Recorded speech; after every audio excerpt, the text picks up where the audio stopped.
सबके माता पिता हैं, उन्हीं से सृष्टि मनुष्य और नारी और पुरुष की सृष्टि उत्पन्न हुई है।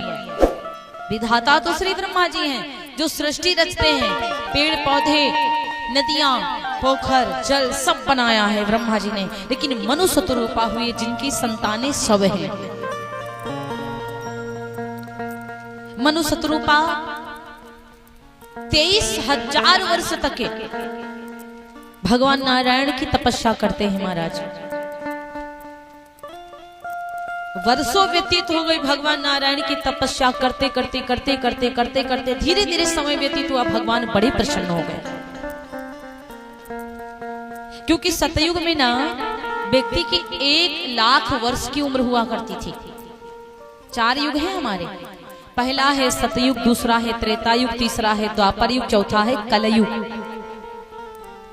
सतयुग में व्यक्ति के 1,00,000 वर्ष की उम्र हुआ करती थी, तो 20, 25, 50, 30 और 60, 70, 80 साल तक तपस्या करते थे तो भी कोई फर्क नहीं। अब 100 साल है, 4, 5, 10 साल यदि कहीं बाहर काम करने के लिए, आजकल तो यहाँ एक दिन व्रत रहा नहीं जाता। और कलयुग में ये कहा भी नहीं गया है कि तुम व्रत करो, अपना शरीर तोड़ो। यदि व्रत नहीं कर पा रहे हो तो भगवान का भजन करो। कलयुग केवल नाम आधारा, सुमिर सुमिर नर उतरहि पारा। तब तपस्या करते थे, 23, 40, 50, 60,000 साल तक की तपस्या चलती थी। व्यक्ति 20 हाथ का हुआ करता था, मैंने बताया था ना अगली बात। और 1,00,000 में से 1 जीरो हटा दोगे तो 10,000 वर्ष, 10,000 बचा। तो त्रेता युग में व्यक्ति की उम्र 10,000 साल की हुई, और 10,000 में से 1 जीरो और घटा दोगी तो बचा 1,000। और द्वापर युग में व्यक्ति की उम्र 1,000 वर्ष की बची, और 1,000 में से 1 जीरो हटा दो तो बचा 100। कलयुग में वेदों के हिसाब से व्यक्ति की उम्र 100 साल की है। और इस कलयुग में ये नहीं बताया गया है आप जाओ वर्षों तक के तपस्या करो, यदि नहीं कर पा रहे हो तो कोई बात नहीं है, लेकिन भगवान का भजन करिए, क्योंकि कलयुग केवल नाम आधारा। कलयुग केवल नाम आधारा, कलयुग केवल नाम आधारा, कलयुग केवल नाम आधारा, कलयुग केवल नाम आधारा। सुमिरि सुमिरि नर उतरहि पारा, सुमिरि सुमिरि नर उतरहि पारा, सुमिरि सुमिरि नर उतरहि पारा।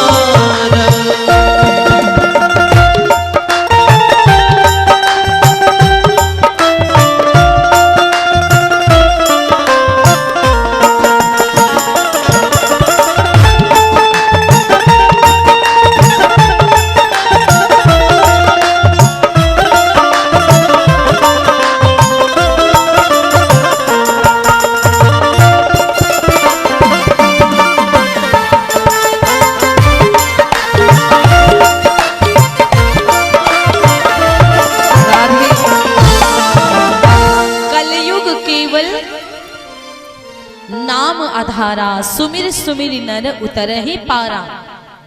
और कलयुग केवल हरि गुण गाहा। कलयुग में आप भगवान का भजन करिए, पार हो जाओगे। मनुष्य रूपा ने जब इतने वर्ष व्यतीत हुए, भगवान नारायण प्रकट हो गए। भगवान नारायण बड़े प्रसन्न हुए और कहने लगे, जो आपको मांगना है अपनी इच्छा के अनुसार, जो आपकी इच्छा हो मांग लीजिए मुझसे। मनु महाराज बड़े प्रसन्न हो गए, विचार करने लगे कि भगवान से धन दौलत को मांगू तो कोई मतलब नहीं है, ये तो दानदाता है, मांग देने में हर्ज क्या है, पालन करता है, ये तो धन दौलत दे देंगे, लेकिन कब तक रहेगी ये धन दौलत हमारे पास, कब तक रहेगी। इसलिए मैं धन दौलत ना मांग करके क्यों ना नारायण को मांग लूं। मनु महाराज ने कहा, प्रभु यदि आप मुझे देना ही चाहते हैं, अपने समान आप पुत्र दे दीजिए, आपके समान मुझे बालक चाहिए। भगवान नारायण बोले, मेरे समान कहां होगा, भाई मैं तो अकेला ही हूँ पर ब्रह्म, और मेरे समान कितने, मैं अकेला हूँ तो मैं ही आऊंगा। अब भगवान ने कहा कि मैं ही आऊंगा। मनु महाराज बड़े होशियार हैं। मनु महाराज ने कहा आप तो आएंगे, आप तो बोल दिए आप आएंगे, तो इसका मतलब है आप झूठ बोलेंगे नहीं, तो आप तो आएंगे ही प्रभु, लेकिन मैंने आपको नहीं आपके समान मांगा था। अब तो भगवान नारायण चक्कर में फंस गए। भगवान नारायण ने कहा ठीक है तथास्तु, मैं आऊंगा और मेरे समान भी आएगा। तो कहा जाता है कि भरत और राम में कोई भी अंतर नहीं है। भरत जी का नाम 3 भरत हुए हमारे सनातन धर्म में, एक शकुंतला के पुत्र भरत, एक भागवत जी के जड़ भरत, विष्णु देवता के पुत्र जड़ भरत, और तीसरे कैकेयी माता के भरत। और इन भरत के नाम से भारत नाम पड़ा। और दूसरी बात, भरण पोषण जो करता है वही भरत होता है, और पालन करता असली नारायण जी हैं। असली पालन करता श्रीमन नारायण भगवान परब्रह्म हैं, और उनके समान भरत हैं। इसीलिए भगवान ने मनु से कहा कि मेरे समान मांगा है तो मेरे समान ही आएंगे, और भरत राम के ही समान हैं। कैकेयी मैया, कौशल्या मैया कभी कभी भूल जाती हैं कि ये मेरा भरत है कि राम है, बिल्कुल एक जैसे सांवले सांवले। भरत भैया भी सांवले हैं और राम भी सांवले हैं, और लक्ष्मण गोरे हैं तो शत्रुघ्न भी गोरे हैं। इसीलिए जोड़ी को महाराज गुरु वशिष्ठ ने सोच समझ करके मिलाया था, क्योंकि सबसे पहले नामकरण किया राम जी का, तदुपरांत फिर भरत जी का किया, और भरत के बाद तीसरे नंबर पे आए गए सबसे छोटे वाले शत्रुघ्न जी। भरत और शत्रुघ्न की जोड़ी मिला दिया, और शत्रुघ्न के और राम जी के संग में लक्ष्मण की, क्योंकि एक सीधा हो तो दूसरे को थोड़ा टेढ़ा होना चाहिए। और राम जी बहुत सीधे हैं, कुछ नहीं बोलते हैं, और लक्ष्मण जी शेषनाग अवतारी एकदम ते गुस्सा में आकर के धरती को उलटने पलटने लगते हैं, इसलिए उनका जोड़ उनके संग बढ़िया है।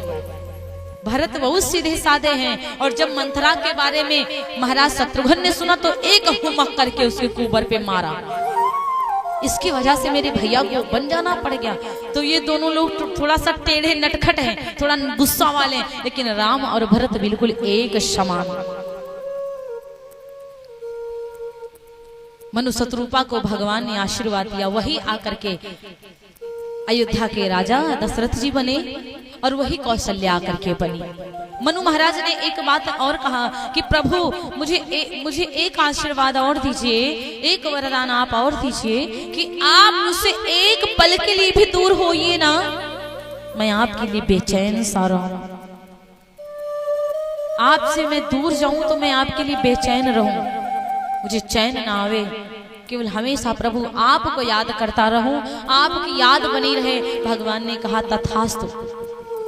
दूसरा वरदान मांगा कि प्रभु जब दूसरी बार आप हमसे बिछड़े या हमसे दूर जाएं तो मैं आपका स्मरण करके अपने प्राणों को त्याग दूं, प्रणाम कर दूं।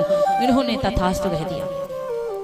एक बार उनको कष्ट हुआ जब वो गए विश्वामित्र जी के संग में, हमेशा याद बनी रहती है दशरथ जी को राम जी की, लेकिन दूसरी बार जब वो वनवास चले गए तो दूसरी बार राजा दशरथ ने अपने प्राणों को त्याग, हा राम करके अपने प्राणों को त्याग दिया। ये है दशरथ जी महाराज।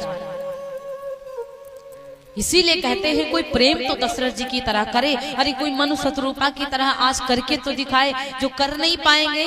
हरि व्यापक सर्वत्र समाना, और प्रेम ते प्रकट हो ही मैं जाना। भगवान केवल प्रेम के भूखे हैं, और जिसको प्रेम नहीं पता है फिर उसका मतलब नहीं। क्योंकि कहते हैं आजकल दिखाने वाले बताने वाले बहुत आएंगे, लेकिन प्रेम करने वाला कोई नहीं है जो हृदय से प्रेम करे। स्वार्थ लागी करई सब प्रीति, चाहे वो देवता हो और चाहे वो नर हो चाहे नारी हो, हर व्यक्ति को स्वार्थ होता है। बिना स्वार्थ के कोनो मतलब किसी से नहीं है। इसीलिए भगवान ने 100 वर्ष की उम्र दिया है, इसमें भगवान का भजन न कर पाए, कथा को न श्रवण कर पाए, केवल कमा धमा करके घर बनाकर मरकर चले जाएं, फिर क्या कमाई, वो तो यहीं के ही रह जाएगी ना। इसीलिए बहुत सुंदर बात किसी कवि ने लिखा है, कि अनमोल तेरा